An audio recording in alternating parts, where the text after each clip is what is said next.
Hello friends, today we are going to continue chapter number 2, First World War and Russian Revolution, lecture 21. Friends, at last we are at the last lecture of this chapter. Friends, in this chapter up to now we have got a lot of information related to the First World War. We discussed a lot about the Russian Revolution in the previous lecture. Friends, here in this chapter we discussed about the destructive war, that was the First World War.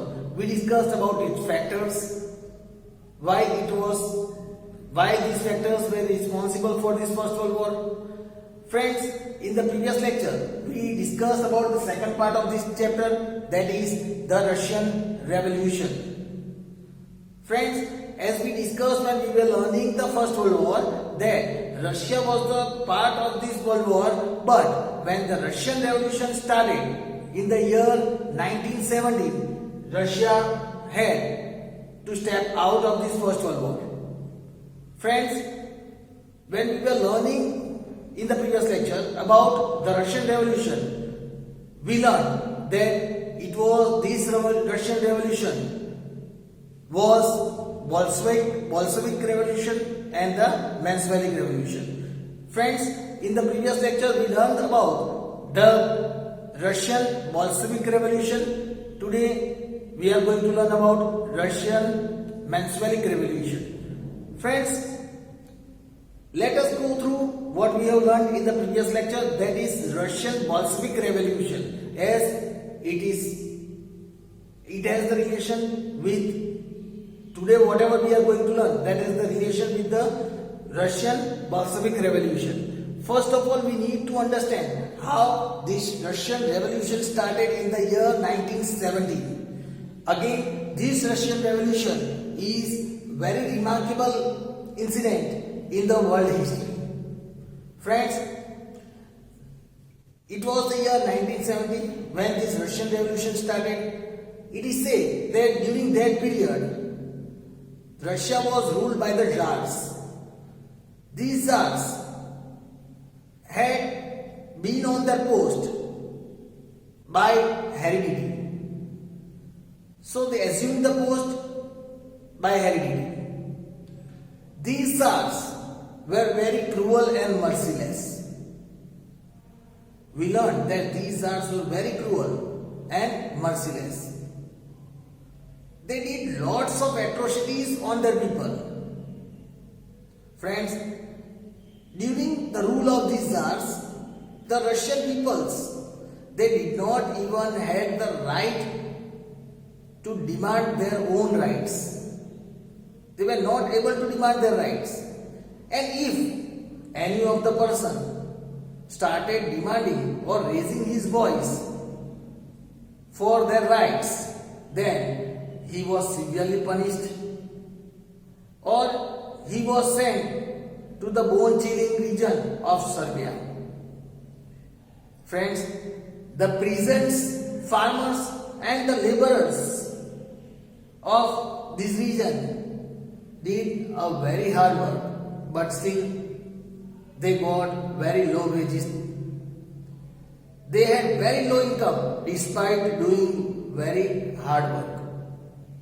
Due to this reason, their health also started deteriorating. Friends, due to this reason, these people decided to organize a rally, a peaceful rally, to make their king aware about the rights of the people. They decided to conduct this rally under the leadership of Father Gapon. And here it is said that they started this rally, and when this rally started, the people were totally unarmed. They did not have any kind of weapon in their hands. But some people were having the pictures of their king with the caption, "Long live our little white king." Friends, This shows their positive attitude towards their Tsar. They did not want to do any kind of harm to their Tsar. This was a peaceful rally. But here it is said that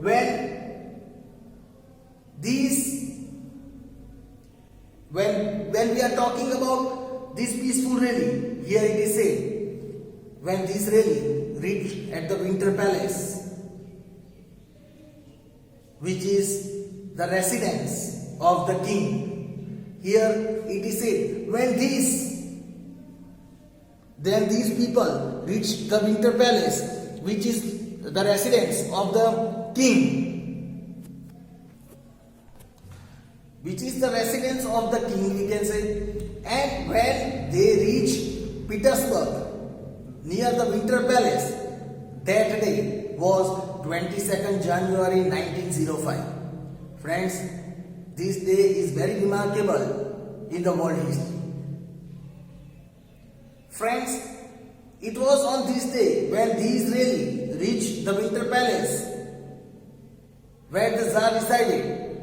Tsar, without thinking, he ordered his troops to fire on the innocent people. Thousands of people died in this firing, and the whole snow-covered area of Petersburg was covered with red color, was covered with blood.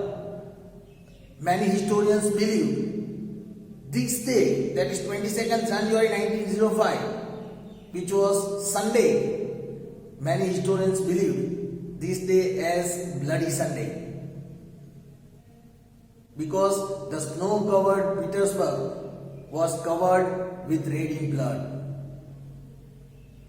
Friends, we discussed that after that incident, now the people started losing faith on the king, as during that period, this giant Russia was defeated by tiny Japan during the Russian-Japanese War in 1904 and 1905.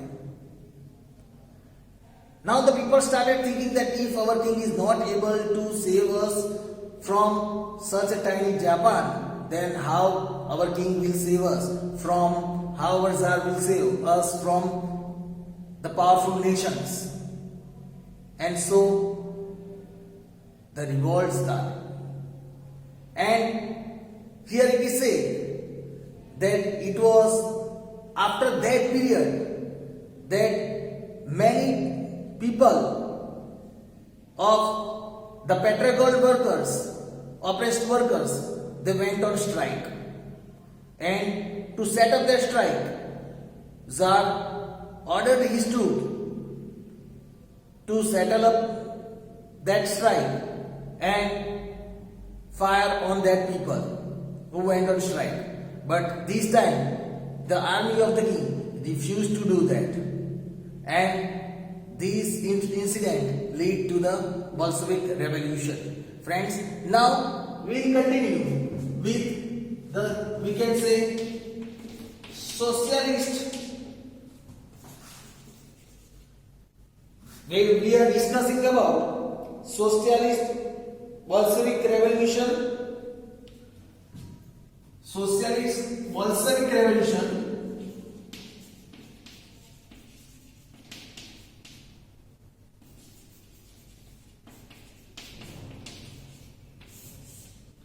Socialist Bolshevik Revolution. Friends, when we are talking about this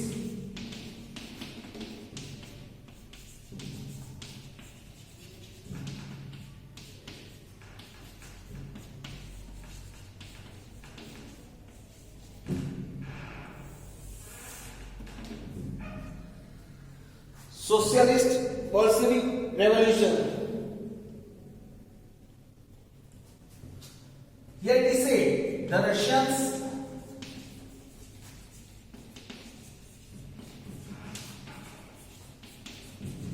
topple the kingdom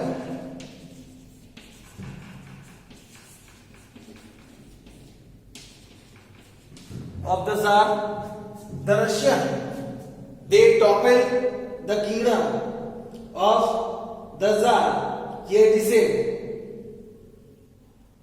the power fell. Now, the power fell into. Now the power fell into the hand of Kerensky.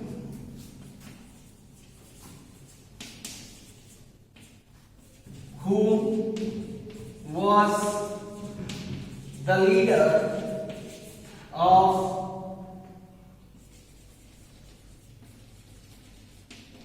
Menshevik. Here now the rule fell into the hand of Kerensky, who was the leader of Menshevik. We can say Menshevik, the minority group. Menshevik was the minority group.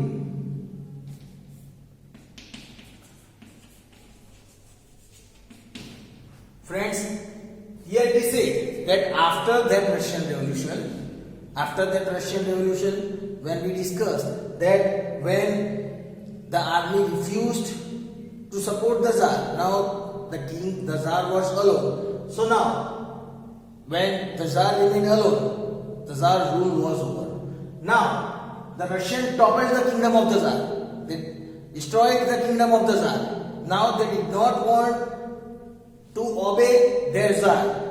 So now the power of ruling fell into the hand of Kerensky. Now the power came into the hand of Kerensky. Who was Kerensky? He was the leader of Menshevik group. Kerensky was the leader of Menshevik group. Menshevik group means a group of minority people residing over there.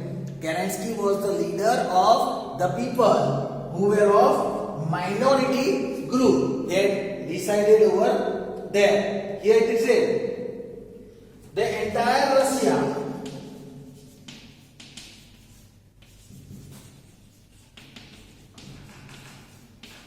was happy as the Tsar. The entire Russia was happy as the Tsar's rule was foiled. As the Tsar's rules was foiled, now the entire Russia was happy except Lenin. Except Lenin. Who was Lenin now here? Here it is said that this Lenin was the leader of the majority group. Lenin was the leader of the majority group. Each and everyone, the entire Russia was happy as the rule of the king was ended. Except Lenin, each and every people were happy. Then Lenin believed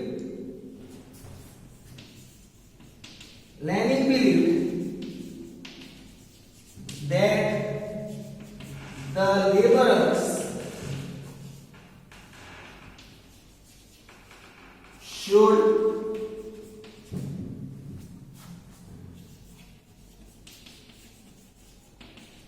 get their rights.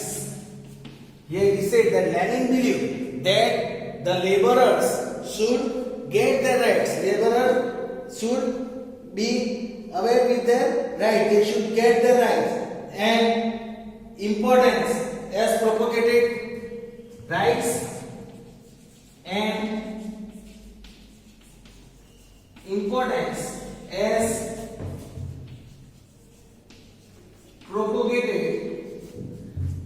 propagated by Karl Marx. Friends, here it is said that Lenin believed that the laborers should get their rights and importance as propagated by Karl Marx. Whereas here it is said, whereas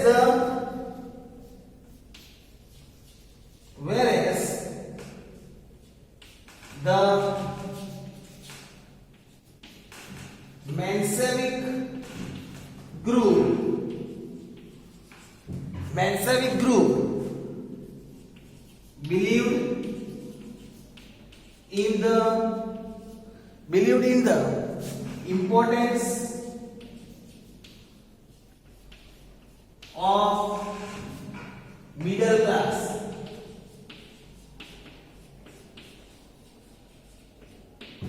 Friends, here it is said that Lenin believed that the laborers should get their rights. Laborers should get their rights and their importance as propagated by Karl Marx. And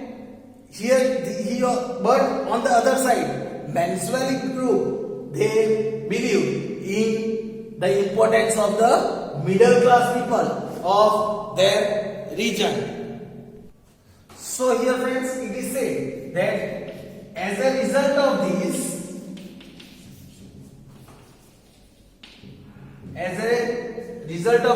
means as the Menshevik gave the importance to middle class, and this Lenin, he believed in the importance of laborers. As a result of this, here it is said, Lenin provoked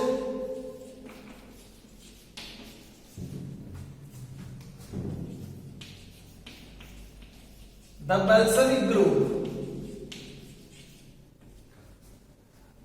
Lenin started provoking the Bolshevik group against Menshevik.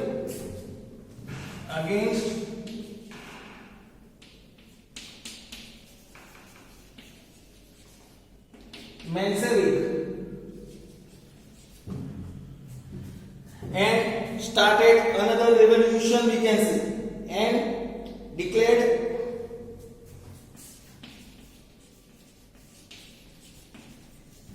another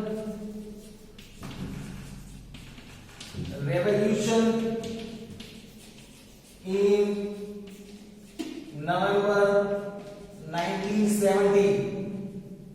In November 1970, friends, as a result of that, now Lenin started provoking.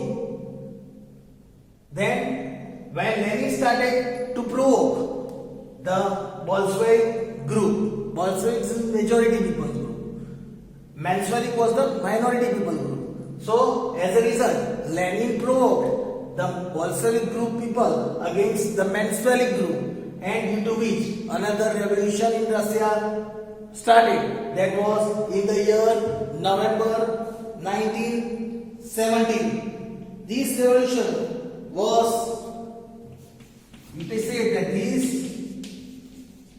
revolution was the final revolution. Friends, here it is said that this revolution was the final revolution, and Lenin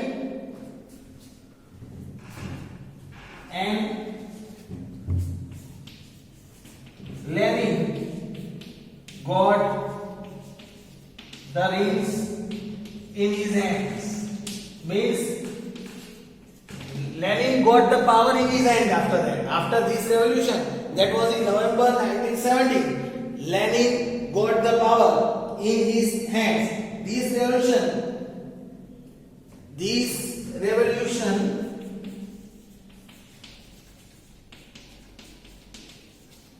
came to be known as Socialist Bolshevik Revolution. This revolution came to be known as Socialist Bolshevik Revolution. So, thus, here it is said, thus, when Lenin power came into rule, here it is said, thus, the 300 years old, thus, 300 years old Tsardom came to end. 300 years old Tsardom that came to end, and for the first time